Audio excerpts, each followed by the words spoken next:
A Georgia prosecutor has now officially tossed out the historic racketeering case against President Trump and others over their efforts to overturn the 2020 election. Let's jump straight to CNN's Cara Scannell. Cara, what are you hearing? Good morning, Pam. Yeah, this brand new filing just came in from the prosecutor who stepped in to review the Fulton County investigation into Donald Trump and his co-defendants. He submitted a motion to the court saying they will not be moving forward.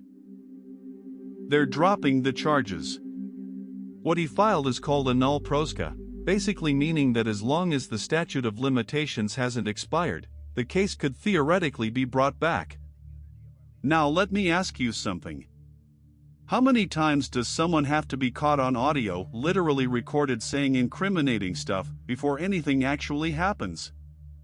Seriously, think about that for a second. Because what I'm about to walk you through is going to make your head spin. And I'm not exaggerating. This is one of those stories that sounds too insane to be real, except every bit of it is real. Every detail is documented, on the record. Yet somehow, we're in a moment where none of it seems to matter. The evidence exists. The tapes are real. Everyone knows what's on them. And nothing happened. Zero. So buckle up, because this is a full ride from start to finish. But before we keep going, let's be honest, mainstream media isn't exactly reliable anymore. That's why we built Pump Politics, to give you context, clarity, and stories without the corporate spin. If you actually want to stay ahead of the headlines, join our free newsletter. News straight to your inbox daily. Hit the link in the description. And if you want to support what we do, join us, help build a community that still cares about the truth. Alright, back to the video. Secretly recorded phone calls are in the spotlight again today. Donald Trump is back in court this morning for his hush money trial. Yesterday the jury heard several phone calls recorded by Michael Cohen, calls Cohen secretly taped. In one of them, Trump tells Cohen to quote, pay with cash, referring to a hush money deal with former Playboy model Karen McDougal. Also on those recordings, you hear attorney Keith Davidson, the same lawyer who represented Stormy Daniels in 2016, who's been testifying for days now. Yesterday, Trump's lawyers tried to portray Davidson as an extortionist who built a career by targeting famous people. At one point they asked if he regularly goes right up to the line without committing extortion. You're going to hear more of that back and forth. We're talking about President Trump here. And yeah, I know what you're thinking, here we go again. But no, this time is different, because right now, November 2025, every criminal case against Donald Trump has been dismissed. Every single one. The Georgia case? Gone. The federal cases? Gone. The man is walking around completely free. And yet there are multiple recordings of him out there, audio recordings that prosecutors themselves once called devastating, smoking gun evidence. The kind of stuff that's supposed to end political careers, and legal defenses, and freedom. We're not talking rumors. Not anonymous leaks. Not speculation. Actual audio tapes where you hear his voice saying things legal experts flat out called criminal. And somehow, it all just vanished like none of it ever existed. Seriously, how is that even possible? How does someone get recorded crystal clear saying things that prosecutors said were slam dunks, and nothing happens? The cases disappear. The evidence gathers dust. This is wild. I've covered politics for a long time and I've never seen anything remotely like this.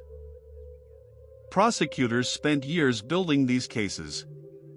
Grand juries issued indictments. Legal analysts went on TV every night saying, this is it. This is the moment. And then, poof. Gone. Like a magic trick. Except nobody's laughing, and nobody knows how the trick was pulled off. So here's what we're doing today. We're breaking down every one of these tapes. What's actually on them, the exact wording, the context, everything. And then we're going to ask the question everyone should be asking themselves. If these recordings didn't stop him, then what possibly could? What would a tape even have to contain now for it to matter? Because obviously the rules have changed, and nobody sent out the memo. Let me set the scene.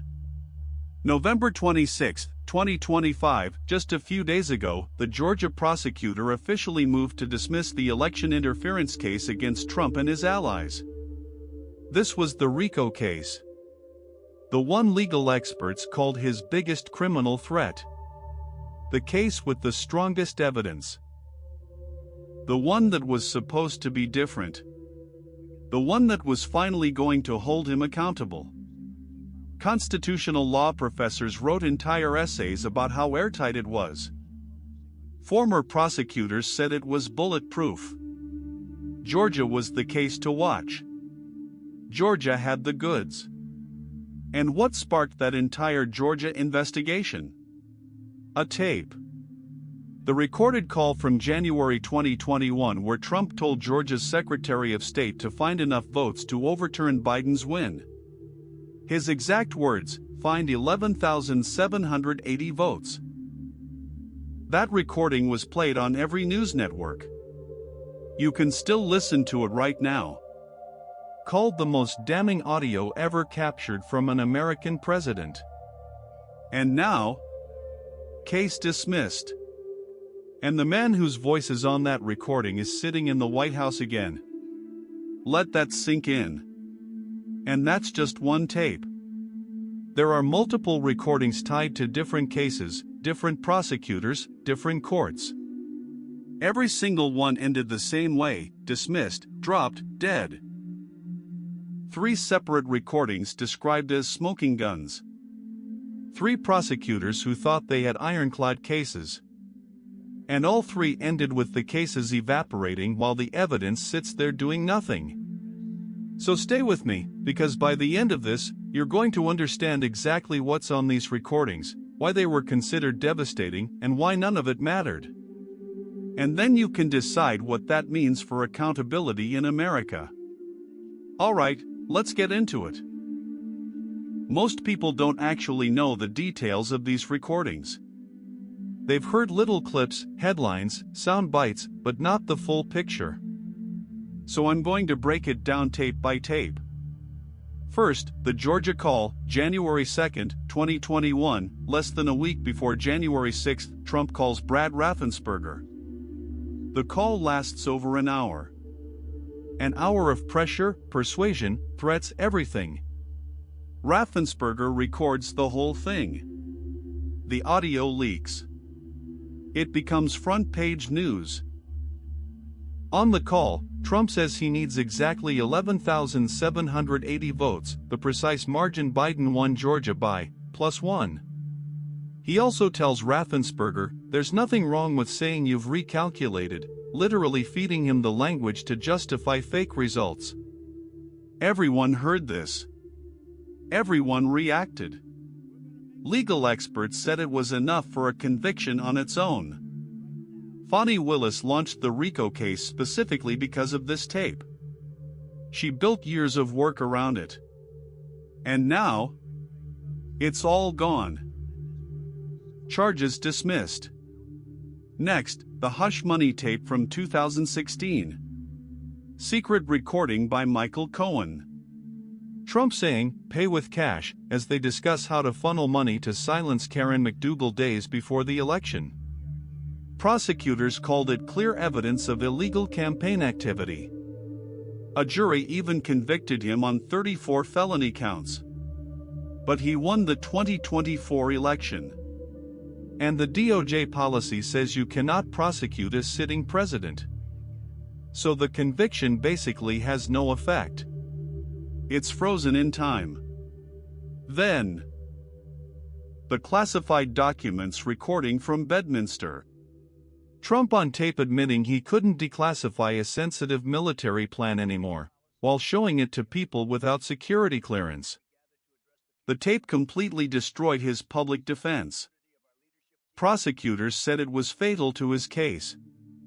And yet that case, too, was dropped the moment he took office again. 3 tapes. 3 supposedly airtight cases. All dead. Now, let's talk about the bigger picture. Because online chatter is buzzing about a so-called new, lethal tape. But let me be clear, there is no proven new recording from the past 48 hours. This is just social media rumor. But honestly, even if a new tape did exist, would it matter? The last 3 didn't. The question now is what a tape would even have to contain for consequences to exist. And when you break it all down, a few things become clear. Point 1. The DOJ policy against prosecuting a sitting president is basically a literal get-out-of-jail-free card. It's not a law. Not constitutional text. Just a memo. One memo that now shields a president from federal charges entirely. Point 2. This changes accountability forever. Evidence doesn't matter the way we thought it did. Power matters. Winning matters.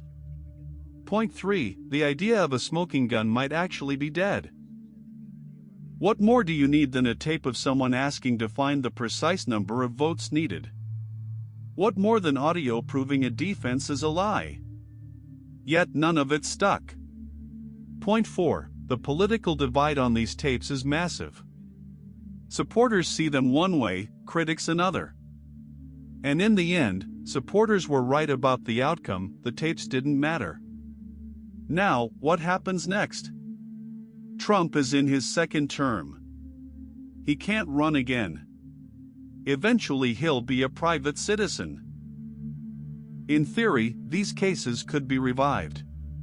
But will any prosecutor want to walk that road again? After what happened to Fani Willis, Jack Smith, and everyone else? Hard to say. But one thing is clear, the system we thought existed, where recordings matter, where evidence leads to consequences, looks very different now. Maybe it was always this way. Or maybe something fundamentally changed. Either way, this is new territory. No blueprint. The tapes are real. The cases are gone. And we're left asking what any of it meant. Alright, that's it for this one. Drop a comment and tell me what you think. Can any recording actually hold a powerful political figure accountable anymore? Or is the smoking gun officially dead? Make sure you subscribe and hit that bell, because next time we're digging into what the Trump administration is planning now that every legal cloud that hung over him for years has cleared. What does an unrestrained 2nd term actually look like? Trust me. You don't want to miss what's coming.